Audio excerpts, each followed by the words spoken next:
খড়ৌ টাই আহোম ছাত্ৰ সন্থাৰ 4জনীয়া সদস্যই উজনি অসম হৈ উত্তৰ অসম ঘূৰি আহি আজি তেজপুৰত উপস্থিত হৈছে। সি চাইকেল ৰেলী কৰি আৰু তেখেতসকলে এটা মহান উদ্দেশ্য আগত ৰাখি চাইকেল ৰেলী এই গৰমৰ দিনতো হ'লেও চাইকেল ৰেলীৰ যোগেদি এটা চৰকাৰলৈ আহ্বান জনাইছে যে অসমত বসবাস কৰা 6 জনগোষ্ঠীৰ জনজাতিকৰণ আৰু লগতে তেখেতসকলৰ জনজাতিৰ যি পৰিষদ গঠন লগতে ড্ৰাগছমুক্ত অসম কেইবাটাও উদ্দেশ্য আগত ৰাখি মূলতঃ 6 জনগোষ্ঠীৰ জনজাতিকৰণ মুখ্য উদ্দেশ্য হিচাপে লৈ অসম চৰকাৰৰ ওচৰত দৃষ্টি আকৰ্ষণ কৰাৰ বাবে আৰু ৰাইজৰ মাজত সজাগতা সৃষ্টিৰ বাবে তেখেতসকলে যি চাইকেল ৰেলী কৰি আহি আমাৰ খণ্ডজৰ নগৰী তেজপুৰ আহি পালেহি।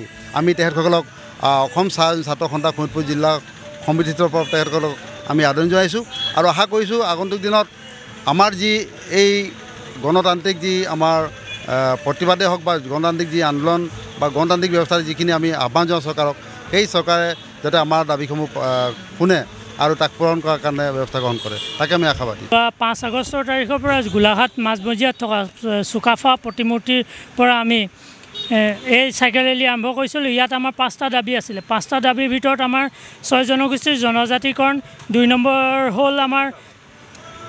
নম্বৰটো হ'ল আমাৰ উজনি অসম স্বায়ত্ত শাসন পৰিষদ গঠন কৰা, 3 নম্বৰ হ'ল আমাৰ মাটি আৰু সম্পদ আমাৰ হাতত অৰ্পণ কৰা, 4 নম্বৰটো হ'ল প্ৰাকৃতিক সৌন্দৰ্যৰ কাৰণে বন ধ্বংসযজ্ঞ বন্ধ কৰা আৰু 5 নম্বৰটো হ'ল ড্ৰাগছমুক্ত অসম গঢ়া। আমি উজনি অসমৰ প্ৰতিখন জিলাৰ সামৰি উত্তৰ অসম আৰু মধ্য অসম হৈ আমি গোলাঘাট ডিষ্ট্ৰিক্টত পুনৰ যাত্ৰা কৰিম। আমাৰ আপোনাৰ এইটো এই 15 আগষ্টৰ দিনা আমি গোলাঘাট পামগৈ।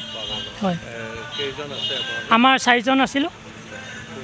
মই চাওঁ অজয় ফুকন, মোৰ লগত আছে সহযোগী চাওঁ বিতু গগৈ, চাওঁ অংকিত দুৱৰা আৰু চাওঁ বিশাল বৰা। খড়ৌ টাই আহোম ছাত্ৰ সন্থাৰ 4জনীয়া সদস্যই উজনি অসম হৈ উত্তৰ অসম ঘূৰি আহি আজি তেজপুৰত উপস্থিত হৈছে। সি চাইকেল ৰেলী কৰি আৰু তেখেতসকলে এটা মহান উদ্দেশ্য আগত ৰাখি চাইকেল ৰেলী এই গৰমৰ দিনতো হ'লেও চাইকেল ৰেলীৰ যোগেদি এটা চৰকাৰলৈ আহ্বান জনাইছে যে অসমত বসবাস কৰা 6 জনগোষ্ঠীৰ জনজাতিকৰণ আৰু লগতে তেখেতসকলৰ জনজাতিৰ যি পৰিষদ গঠন লগতে ড্ৰাগছমুক্ত অসম কেইবাটাও উদ্দেশ্য আগত ৰাখি মূলতঃ 6 জনগোষ্ঠীৰ জনজাতিকৰণ মুখ্য উদ্দেশ্য হিচাপে লৈ অসম চৰকাৰৰ ওচৰত দৃষ্টি আকৰ্ষণ কৰাৰ বাবে আৰু ৰাইজৰ মাজত সজাগতা সৃষ্টিৰ বাবে তেখেতসকলে যি চাইকেল ৰেলী কৰি আহি আমাৰ খণ্ডজৰ নগৰী তেজপুৰ আহি পালেহি। আমি তেখেতসকলক অসম ছাত্ৰ সন্থা শোণিতপুৰ জিলা সমিতিৰ তৰফৰ তেখেতসকলক আমি আদৰণি জনাইছোঁ আৰু আশা কৰিছোঁ আগন্তুক দিনত আমাৰ যি এই গণতান্ত্ৰিক যি আমাৰ প্ৰতিবাদেই হওক বা গণতান্ত্ৰিক যি আন্দোলন বা গণতান্ত্ৰিক ব্যৱস্থাৰ যিখিনি আমি আহ্বান জনাওঁ চৰকাৰক, সেই চৰকাৰে যাতে আমাৰ দাবীসমূহ শুনে আৰু তাক পূৰণ কৰাৰ কাৰণে ব্যৱস্থা গ্ৰহণ কৰে, তাকে আমি আশাবাদী। 5 আগষ্টৰ তাৰিখৰ পৰা গোলাঘাট মাজমজিয়াত থকা চুকাফা প্ৰতিমূৰ্তিৰ পৰা আমি এই চাইকেল ৰেলী আৰম্ভ কৰিছিলোঁ। ইয়াত আমাৰ 5টা দাবী আছিলে। 5টা দাবীৰ ভিতৰত আমাৰ 6 জনগোষ্ঠীৰ জনজাতিকৰণ, 2